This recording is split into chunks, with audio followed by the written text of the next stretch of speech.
एक ऐसी एसयूवी जिसने इंडिया को लग्जरी लाइफस्टाइल का सपना दिखाया, पर खुद आज एक भयानक सपना बनकर रह गई है। एक ऐसा मशीन जिसके लिए लोग दीवाने थे, पर आज लोग उसका नाम सुनते ही मुंह फेर लेते हैं। क्या आपने कभी सोचा है कि एक ऐसी गाड़ी जिसके पास पावर थी, लुक था और स्टेटस था, वो रातों रात कबाड़ के भाव क्यों बिकने लगा? सवाल ये नहीं है कि गाड़ी खराब थी, सवाल ये है कि शेरवुले ने जानबूझकर अपने सबसे बड़े हीरे को मिट्टी में मिला दिया। इस मिस्ट्री का जवाब शायद आपको हैरान कर देगा। नमस्कार दोस्तों, आप देख रहे हैं नॉस्टैल्जिक लीजेंड्स। हमारी सीरीज फेल हुई या फेल कर दी गई को आपने पिछले एपिसोड में इतना प्यार दिया, उसके लिए बहुत बहुत शुक्रिया। आज हम बात करेंगे एक ऐसी गाड़ी जिसके बारे में सुनते ही शायद आपका दिमाग में एक पुराना याद ताजा जरूर हो जाएगा। लेकिन सवाल वही है, क्या वो गाड़ी वाकई में फ्लॉप थी? क्या उसकी टेक्नोलॉजी में कमी थी, या फिर मार्केट के हालात और ब्रांडिंग ने उसे फेल कर दिया? तो चलिए दोस्तों, आज की इस मिस्टीरियस कहानी से पर्दा उठाते हैं। बात है 2000 के बीच की। इंडिया बदल रहा था। हम सिर्फ A to B जाने वाली गाड़ियां नहीं ढूंढ रहे थे, हम ढूंढ रहे थे उस वक्त रुतबा। उस वक्त अगर आपके पास पैसा था तो आपके पास ऑप्शन बहुत कम थे। एक तरफ थी होंडा CR-V जो पेट्रोल खाती थी और दिखने में थोड़ी नरम थी। दूसरी तरफ थी मित्सुबिशी पेजेरो जो पुरानी हो चुकी थी। टोयोटा फॉर्च्यूनर का तो अभी नामो निशान ही भूल जाइए, अभी दूर दूर तक उसका कोई नामो निशान ही नहीं था। इंडियन बायर को एक ऐसी एसयूवी चाहिए थी जो शहर में चले तो लोग देखते रह जाएं और हाईवे पे चले तो किसी को आगे निकलने ना दे। तब एंट्री होती है एक अमेरिकन जायंट की। पर इस कहानी का ट्विस्ट अभी बाकी है, क्योंकि जो दिख रहा था वो सच नहीं था।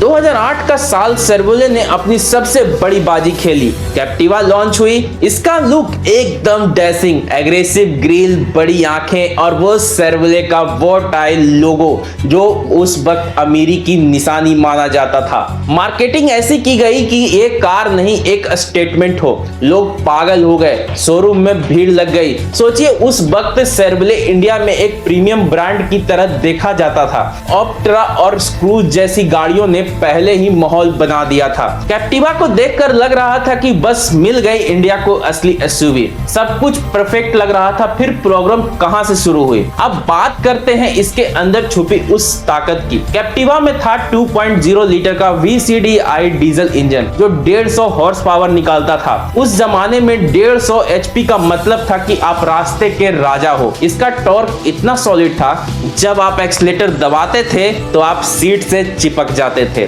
सिर्फ इंजन ही नहीं मित्रों, इसके फीचर्स को भी देखिए। All wheel drive, 7 seater space, leather seats और एक ऐसी बिल्ड क्वालिटी जो लगती थी कि किसी टैंक में बैठे हैं। ड्राइव क्वालिटी ऐसी थी कि 120-130 की स्पीड पर भी कार एकदम स्थिर रहती थी। पेपर पर यह गाड़ी फॉर्च्यूनर लॉन्च होने से पहले ही मर सकती थी, लेकिन पेपर परफेक्ट होने का मतलब ये नहीं होता दोस्तों कि मार्केट भी उसे एक्सेप्ट करे। यहाँ से कहानी एकदम पलट जाती है। सबसे पहली गलती, कैप्टिवा असली अमेरिकन एसयूवी थी ही नहीं, ये असल में एक साउथ कोरियन गाड़ी थी, डेवो विस्टोम। शेरवुले ने सिर्फ अपना लोगो चिपकाया था और इंडियन बायर को जब ये धीरे धीरे पता चला तो उनको अमेरिकन मसल वाला भरोसा हिलने लगा। लेकिन असली दर्द तो कहानी में तब आया दोस्तों जब 2009 में टोयोटा फॉर्च्यूनर ने इंडिया में एंट्री ली। फॉर्च्यूनर ने आते ही बता दिया कि असली रुतबा क्या होता है। कैप्टिवा बहुत ही नाजुक कार थी दोस्तों। उसके स्पेयर पार्ट्स इतने महंगे थे कि अगर एक हेडलाइट टूट जाए तो मिडिल क्लास आदमी का महीने का बजट हिल जाता था। बात करें शेरवुले के सर्विस नेटवर्क की तो वो बस ठीक ठाक था, पर कैप्टिवा जैसे कॉम्प्लिकेटेड गाड़ी को संभालने लायक बिल्कुल नहीं था। क्या आप एक ऐसी गाड़ी पर 20-25 लाख रुपए खर्च कर देते जिसका सर्विस सेंटर आपको ये न बता पाए कि गाड़ी में खराबी क्या है? यही कंज्यूमर साइकोलॉजी का खेल शुरू हो गया। मीडिया ने शुरू में तो इसकी ड्राइव और कंफर्ट की तारीफों के पुल बांध दिए, पर जल्द ही रिलायबिलिटी पर सवाल उठने लगे। लोग कहने लगे कि इसका क्लच बहुत जल्दी घिस जाता है, इसके सस्पेंशन में आवाज आने लगती है। शेरवुले ने कोशिश तो की, 2.2 लीटर इंजन के साथ फेसलिफ्ट लाए, लुक और भी ज्यादा सेक्सी बना दिया गया, पर तब तक फॉर्च्यूनर ने मार्केट पर कब्जा कर लिया था। लोगों में एक डर बैठ गया, कैप्टिवा खरीदने का मतलब है हर हर दूसरे महीने सर्विस सेंटर के चक्कर ही काटना पड़ेगा। अगर आप उस वक्त बायर होते तो आप टोयोटा के भरोसे को छोड़कर शेवरले का ये रिस्क उठाना पसंद करते? शायद नहीं। वर्ड ऑफ माउथ ने कैप्टिवा की कबर खोदनी शुरू कर दी। सेल्स ऐसे गिरने शुरू हो गए जैसे पहाड़ पर से पत्थर गिर रहा हो। शेवरले इंडिया की इंटरनल डिसीजन इतनी खराब थी कि उन्होंने कैप्टिवा को अपडेट करने के बजाय उसे ठंडा छोड़ दिया। मार्केट में कंपटीशन में फोर्ड एंडेवर और टोयोटा फॉर्च्यूनर ने अपने आप को अपग्रेड किया, पर कैप्टिवा वही पुराने डिजाइन के साथ सदियों तक चलती रही। फिर एक ऐसा मोमेंट आया जहां से वापस आना लगभग इम्पॉसिबल हो गया। शेवरले ने अनाउंस किया कि वो इंडिया छोड़कर जा रहे हैं। ये कैप्टिवा के लिए आखिरी कील थी। रातों रात 25 लाख की गाड़ी की रीसेल वैल्यू 4-5 लाख रुपए पर आ गई। जिन लोगों ने मेहनत की कमाई लगाई थी वो रोने लगे। अगर आप रास्ते पर कोई कैप्टिवा देख भी लेते हैं तो या तो वो कबाड़ बन चुकी है या फिर किसी ऐसे एंथुसियास्ट के पास वो है जो इसे दिल से चलाता है। क्या ये अंडररेटेड थी? बिल्कुल। ड्राइविंग एक्सपीरियंस में आज भी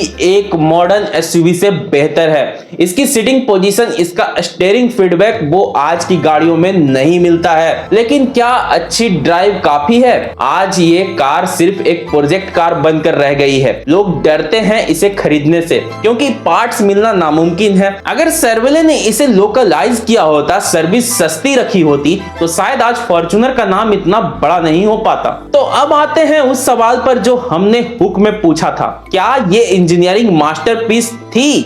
हाँ, पर क्या इंडिया ने इसे रिजेक्ट किया? नहीं। सच तो ये है कि शेवरले ने खुद अपनी गाड़ी को रिजेक्ट कर दिया। उन्होंने इंडिया को समझा ही नहीं। उन्हें लगा कि सिर्फ एक अच्छा प्रोडक्ट बेचना काफी है। पर इंडिया में हम गाड़ी के साथ एक रिश्ता खरीदते हैं, एक भरोसा खरीदते हैं। कैप्टिवा एक ऐसी रानी थी जिसे रहने के लिए सही महल नहीं मिला। तो आपका क्या मानना है दोस्तों? क्या कैप्टिवा सच में फेल थी या हम सब और कंपनी ने इसे समझ ही नहीं पाया? क्या आप आज 3 से 4 लाख में एक पुरानी कैप्टिवा लेने का रिस्क लेंगे? कमेंट में अपनी राय जरूर बताइएगा। तो दोस्तों, पूरी कहानी आपने देख ली। शेवरले कैप्टिवा फेल हुई या सिस्टम ने उसे फेल कर दिया, फैसला अब आपका है। कमेंट में जरूर बताना कि क्या आपने कभी इस गाड़ी को चलाया है या इसे लेने का सोचा था। मैं मिलूंगा आपसे अगले एपिसोड में एक और ऐसे ही मशीन की दास्तान लेकर जो वक्त से शायद थोड़ी आगे निकल गई थी। तब तक याद रखिए, गाड़ी सिर्फ मेटल नहीं होती, वो वक्त की सोच होती है। Drive smart, stay safe. जय हिंद दोस्तों।